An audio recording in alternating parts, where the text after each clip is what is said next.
একসময় হাওরের হিজল করচ গাছে ঝাঁকে ঝাঁকে বসত পাখি, তাদের ওড়াউড়িতে ঢেকে যেত আকাশ। আর সেই পাখির ডাকে ঘুম ভাঙত হাওর পাড়ের মানুষের। কিন্তু এখন বহু ভোর আসে আর যায়, কিন্তু শোনা যায় না পাখিদের সেই চিরচেনা ডাক। আগে তো অনেক পাখি হইতো, পাখির শব্দে অনেক আওয়াজ হইতো, শাঁসা শব্দ হইতো। এখন আগের মতো এত পাখি হয় না। আর এরকমভাবে যেভাবে চলতেছে দিন, এভাবে যদি যায় আর 2-4-5 বছর পাখি পাওয়া যাইব বলে মনে হয় না। ৩,৭৪৭ বর্গ কিলোমিটার আয়তনের জেলা সুনামগঞ্জ। এই জেলার নাম এখনও হাওরের জেলা হলেও পাখিদের সেই রাজ্য যেন হারিয়ে যাচ্ছে দিনে দিনে। টুনটুনি, চিল, পানকৌড়ি, পেঁচা, যে পাখিরা একসময় প্রতিটি গ্রামে চোখে পড়ত, আজ তাদের দেখা মেলে না বললেই চলে। আগে যে পাখি আছে আমরা তো এলাম পাখি আমরা আগে তো প্রচুর পাখি, নাও বাইরে দিলেন নাও তারা পাখি দিচ্ছে, অনেক পাখি দিচ্ছে, দৌড়ান দিল যাইছে না, ছবি তুলছে খুব সুন্দর লাগে। বিশেষ করে শীত এলেই টাঙ্গুয়ার হাওর যেন হয়ে উঠত অতিথি পাখিদের স্বর্গভূমি। দেশি বিদেশি শত শত প্রজাতির পাখি আসত সাইবেরিয়ার মতো দূরের কোনো দেশ থেকে। ঝাঁকে ঝাঁকে উড়ন্ত পাখিদের শব্দ আর জলাশয়ের ঢেউয়ে জীবন্ত হয়ে উঠত প্রকৃতি। কিন্তু এখন সেখানে শুধুই নীরবতা আর হতাশা। আমরা এই যে ঘুমাইতে গেলেও শাঁসা শব্দ লাগে ঘুম ভাঙে গেছে, এখন তো আর এরকম পক্ষী নাই, পক্ষী খুবই কমাইছে।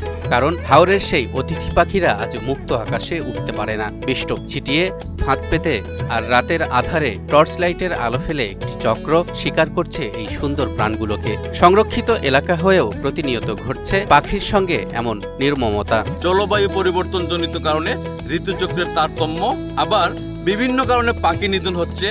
বিল সেচা, কীটনাশকের ব্যবহার, বিষটুপের ব্যবহার এবং পাখি নিধনের মাধ্যমে পাখি বাণিজ্য একটা বড় কারণ। এই সকল কারণে পরিযায়ী পাখি কমছে, আবার পরবর্তী প্রজনন মৌসুমে তার প্রভাব পড়ছে। জানা যায় একসময় টাঙ্গুয়ার হাওরে ছিল দেশি বিদেশি মিলে 200-ও বেশি প্রজাতির পাখি। এর মধ্যে বিলুপ্ত প্রায় প্যালাসিস ঈগল পর্যন্ত দেখা যেত।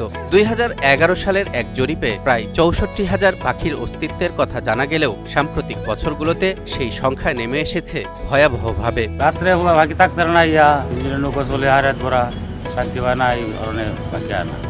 সিলভার টিপ কন্ট্যাক্টে তৈরি নিরাপদ ও নান্দনিক ক্লিক সুইচ নির্ভরতা জীবন জুড়ে। সুনামগঞ্জ বার্ডস ক্লাবের তথ্য বলছে 2015 সালে যেখানে প্রায় 2 লাখ অতিথি পাখি এসেছিল, 2024 সালে তা নেমে এসেছে মাত্র 23,000-এ, অর্থাৎ মাত্র এক দশকে কমে গেছে প্রায় 85%।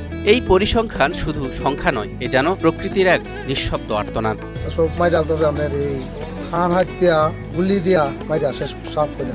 সুনামগঞ্জ জেলা আইনজীবী সমিতির সাবেক সাধারণ সম্পাদক শেরে নূর আলী বলেন, পাখি শিকার বন্ধে আইনের কঠোর প্রয়োগ আর জনসচেতনতা বাড়াতে পারলেই আবার ফিরবে হাওরের সেই চেনা ডাক। পাখিগুলাকে সংরক্ষণ করা হয় না, আইনের প্রয়োগ তো হয়ই না। আইন আছে, অনেক আইন আছে, আইনের কোনো প্রয়োগ হয় না। এই যে পাখি নিধন অবাধে চলছে, বাজারে বিক্রি হচ্ছে, এগুলা আইন প্রয়োগকারী সংস্থা সহ আইনের প্রয়োগ হওয়া একান্ত দরকার। অন্যদিকে সুনামগঞ্জ বার্ডস ক্লাবের সদস্য সালেহীন চৌধুরী শুভর মতে, পরিযায়ী পাখি রক্ষায় রাষ্ট্রীয় ও সামাজিক উদ্যোগ জরুরি। পরিযায়ী পাখি রক্ষার জন্য এবং বংশবৃদ্ধির জন্য রাষ্ট্রীয়, সামাজিক এবং বেসরকারি উদ্যোগ দরকার।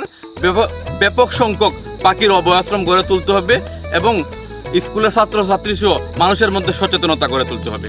এদিকে জেলা প্রশাসক মোহাম্মদ ইলিয়াস মিয়া জানিয়েছেন, অতিথি পাখি রক্ষায় প্রশাসন সবসময় সতর্ক ও কঠোর অবস্থানে রয়েছে। ভিডিও করে লাইভ দিল যে তারা পাখি ধরতেছে, ওইটার আমরা মামলা দিলাম। আমাদের মামলা দেওয়ার পরে গত বছর পরিযায়ী পাখির উপর আরেকটা মামলার খবরে কেউ দিতে পারে নাই। আমরা একইভাবে এই বছর যদি কেন সে যেন একটা লাইভও না হইতে পারে সেই ব্যবস্থা নিল। তবুও জনমনে প্রশ্ন, আইন প্রয়োগ কি যথেষ্ট হচ্ছে, নাকি আমরা একদিন চিরতরে হারিয়ে ফেলবো আমাদের হাওরের প্রাণচাঞ্চল্য?